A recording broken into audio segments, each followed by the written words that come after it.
তোতা পাখি দেখতে পেল করাতের শব্দে বন কেঁপে উঠছে। সে রাগ হয়ে তাদের কাছে গেল, তাদেরকে বলল, তোমরা কেন এই গাছ কাটছো? গাছ কাটতে পারবে না। তারা একটু হাসি হাসলো। তোরা তখন আরো রাগান্বিত হলো, দেখতে পেল যে বনের সব প্রাণীরা দূর থেকে দেখছে।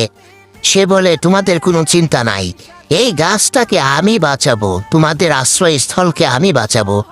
যখন খোরাক নিয়ে তারা কাছাকাছি গেল, পরিপূর্ণ শেষ করবে, তখন তোতা পাখি আকাশের দিকে উড়ে গেল, জোরে চিৎকার করতে লাগলো।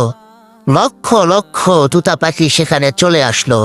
সবাই সেই কাঠুরিদের উপরে আক্রমণ করে বসলো। তারা হতভম্ব হয়ে গেল, কি করবে এখন? দুশ্চিন্তার মধ্যে পড়ে গেল, তারা ভেগে গেল। সবাই তোতা পাখিকে বাহবা দিতে লাগলো। তার সাপোর্ট পেয়ে সকলে খুশি হলো। সব প্রাণীরা আবার গাছের ছায়ায় চলে আসলো। এরপরে তোতা পাখি কান্নায় লিপ্ত। কেননা এত চমৎকার একটা ভিডিও দেখেও তোমরা লাইক, কমেন্ট, সাবস্ক্রাইব করো না।